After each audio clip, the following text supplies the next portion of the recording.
SM college से BA की शिक्षा प्राप्त कर रही हूँ। यहाँ उपस्थित समस्त चेतनाओं को बहुत जैसा कि हम सभी जानते हैं, आज भारत रत्न श्री अटल बिहारी वाजपेयी जी के जन्मोत्सव के अवसर पर हम सभी यहाँ एकत्रित हुए हैं।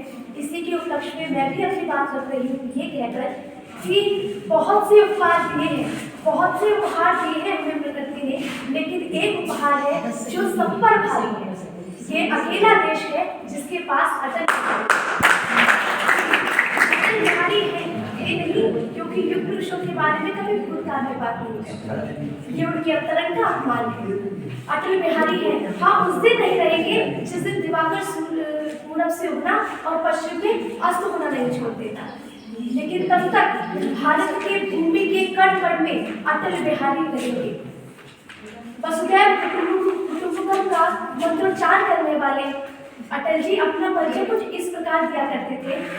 हिंदू तनमन हिंदू जीवन, जब तनमन हिंदू जीवन, रग रग हिंदू मेरा परिचय। हिंदुत्व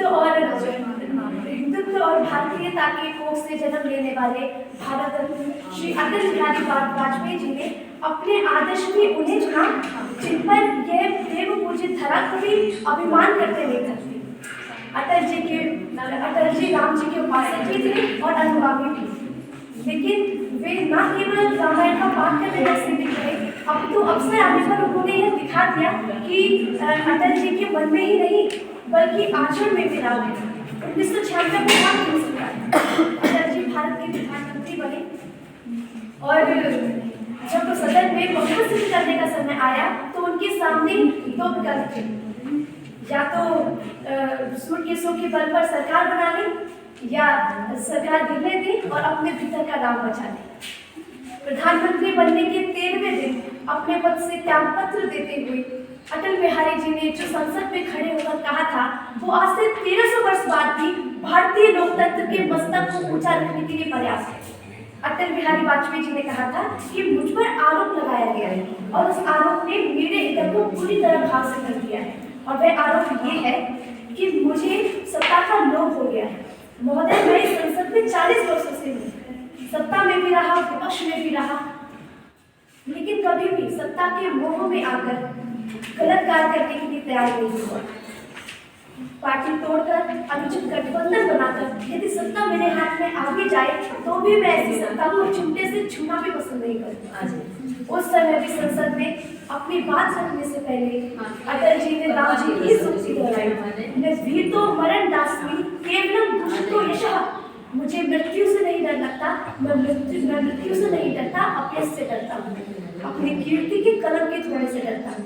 हमें मालूम होना चाहिए कि भारत की भूमि ने, भारत की मिट्टी ने अटल पैदा किया था। दुनिया में अटल जैसा व्यक्तित्व, वैसी बुद्धिमत्ता, वैसा प्रभाव, वैसा आकर्षण, वैसा व्यवहार और किसी में नहीं। हमारी कालजयी संस्कृति को किस प्रकार अटल जी ने आत्मसात किया, ये उन्हीं की इन पंक्तियों द्वारा समझा जा सकता है। और इन्हीं पंक्तियों के साथ मैं अपनी बात को विराम दे रही हूँ। उनकी ये पंक्तियाँ कि मैं जी भर जिया मैं मन से बढ़ूँ, मैं जी भर जिया मैं मन से बढ़ूँ, लौट कर आऊँगा पूछ से क्यों डरूँ। मैं जी भर जिया मैं मन से बढ़ूँ, लौट कर आऊँगा पूछ से क्यों डरूँ। तू दबे पाँव यूँ चोरी छुपे से ना आ, सामने से पार कर फिर मुझे आ।